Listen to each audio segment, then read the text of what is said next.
Hi అండి, welcome to our channel. గోంగూర పచ్చడి అయితే చేస్తాను చూడండి. గోంగూర పచ్చడి నేను ఎప్పుడే పచ్చిమిరపకాయలతో చేస్తాను కానీ ఎండుమిరపకాయలతో ఎప్పుడూ చేయలేదు.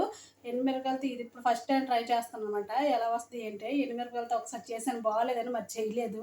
మళ్ళీ ఇప్పుడు ఎందుకో చేయాలనిపిస్తుంది, చేస్తాను చూడండి ఎలా చేస్తాను. ఉంచుకొని బాండి పెట్టేసుకున్నాను. ఇప్పుడైతే ఫస్ట్ అయితే పోపులన్నీ వేయిస్తాను అనమాట. పోపులన్నీ వేయించేసి పచ్చడి చేద్దామని జీలకర్ర ధనియాలు వేసుకున్నాను. ధనియాలు వేసుకున్న తర్వాత కొంచెం వేగుతాయి కదా, తర్వాత అల్లం వెల్లుల్లి వేసుకున్నాను అనమాట. ఇవి కూడా కొంచెం వేగనివ్వాలి. వేగిన తర్వాత ఈ ఎండుమిర్చి చేసామనుకోండి, ఎండుమిర్చి వేయడం వల్ల ఏంటంటే వేగంగా మాడిపోవన్నమాట. నేను కనీసము కొంచెం ఒక కట్ట తీసుకున్నాను పచ్చడి కోసము. దానికోసం అయితే నేను చూడండి ఒక ఏడు ఎండుమిర్చి తీసుకున్నాను అనమాట. సరిపోతాయి, ఇంకా అవసరం లేదు ఎక్కువ. కొంచెం వేయించుకోవాలి. కొంచెం వేయించుకుంటే కొంచెం ద్వారగా వేయిస్తే బాగుంటాయి అనమాట.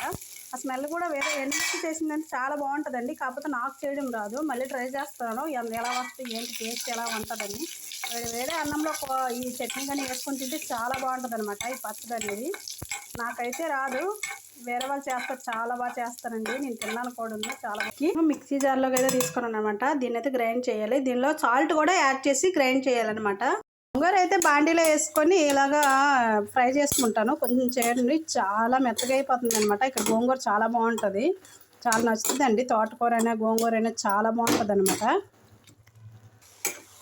బాగా ఫ్రై అయిపోయింది అనమాట అండి, పర్వాలేదు, చాలా స్మాష్ అయిపోద్ది అనమాట. ఇందులో మరి టమాటాలు అయితే యాడ్ చేయాలి, అందుకని అనమాట. టమాటాలు కూడా బాగా మగ్గేంత వరకు ఉడకపెడతాను.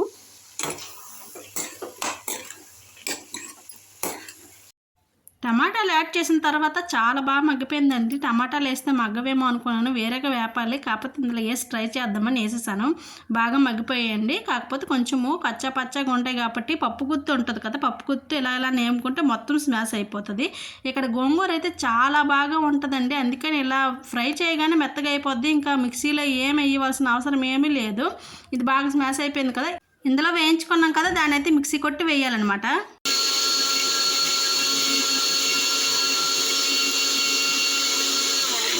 ఇది గ్రైండ్ అయిపోయిన తర్వాత దీనిలో యాడ్ చేసేయాలన్నమాట. యాడ్ చేసి కలుపుకోవాలి. నేనైతే చాలా డ్రైగా అయితే చేయనండి, కొంచెం వాటర్ వేసి చేస్తాను. పిల్లలు వాటర్ వేస్తేనే కొంచెం అలా కలుపుకొని తింటారనమాట. మా ఆయన కూడా కొంచెము పలుచుకుంటేనే తింటారు. ఇలాగ వాటర్ వేసి కొంచెం ఉడకనిస్తాను. కొంచెంసేపు ఉడికిన తర్వాత దాంట్లో అయితే తాలింపు వేసుకుంటాను అనమాట. ఇలా వాటర్ వేసుకోవడం వల్ల ఏంటంటే చాలా డ్రైగా ఉండదు, అన్నం తినేటప్పుడు కొంచెం ఫ్రీగా ఉంటుంది, వేగంగా డైజెషన్ అవుతుంది. అందుకని నేను ఎక్కువగా వాటర్ వేసే చేస్తాను. ఇది కొంచెంసేపు మగ్గుతుంది అనమాట. మగ్గినప్పుడు అలా గరిటతో అనుకుంటుంటే అడుగును పట్టదు, ఎందుకంటే గోంగూర కదా కొంచెం అడుగు పడుతూ ఉంటుంది.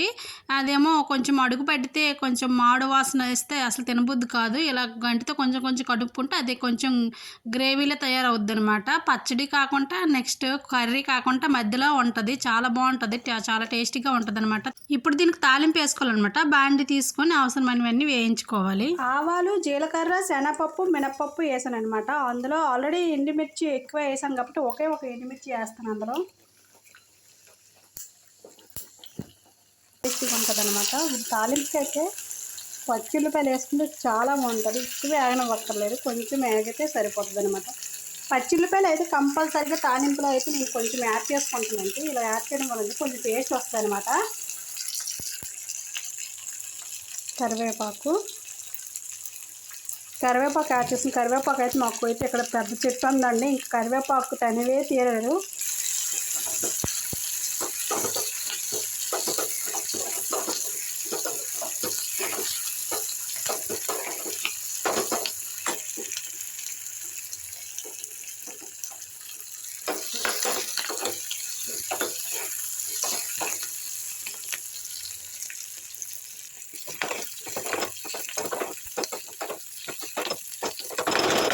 తాలింపు వేగిన తర్వాత వేసే ముందు అయితే తాలింపులో అయితే ఇలా ఇంగువ వేసుకోవాలండి. ఇంగువ వేయడం వల్ల ఏంటంటే ఫ్లేవర్ బాగుంటుంది అనమాట, స్మెల్ కూడా చాలా బాగుంటుంది, తినడానికి చాలా నచ్చుతారు ఎవరైనా సరే. ఇది కొంచెం వేగిపోయిన తర్వాత ఉల్లిపాయలు మరీ వేగిపో అవసరం లేదు, కొంచెం కచ్చా పచ్చగా ఉంటే చాలు. ఇంకా దీంట్లో యాడ్ చేసుకున్నాను, ఇంకా ఈ గోంగూరలో యాడ్ చేసుకొని కొంచెం కలుపుకోవాలన్నమాట.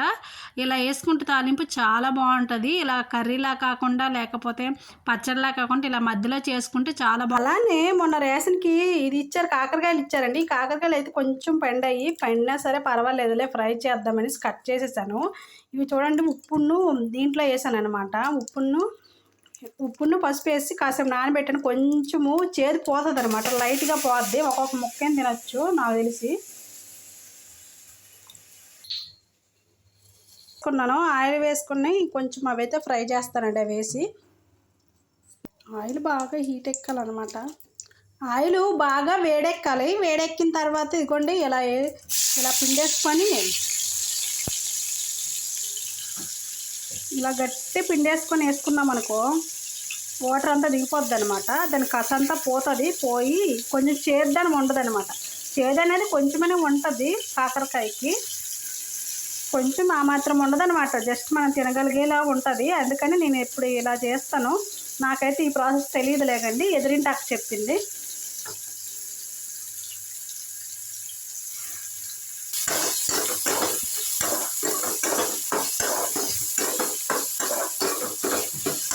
ఇలా స్లోగా సిమ్లో ఫ్రై చేసుకుంటే ఫ్రై అయిపోతాయండి. జస్ట్ పండు అయిపోయాయి కాబట్టి ఇంకా అంతా ఫ్రై అవ్వలేదు, బాగా ఫ్రై అవ్వలేదు అనమాట. కొంచెం లైట్గా అయ్యి ఇంకా దీంట్లో నేను పప్పుల పొడి యాడ్ చేసుకున్నానండి. ఈ పప్పుల పొడి ఎంతమందికి తెలుసో కామెంట్ బాక్స్లో కామెంట్ చేయండి. ఈ పప్పుల పొడి యాడ్ చేయడం వల్ల అంటే కారం ఉప్పు ఏం వేయక్కర్లేదు, అన్నీ అందులో ఉంటాయి. కొంచెం ఉప్పు వేసుకోవాలి అంతేనే. ఓకే ఫ్రెండ్స్, నచ్చితే లైక్ చేయండి, షేర్ చేయండి, సబ్స్క్రైబ్ చేయండి. Bye bye, thank you for watching.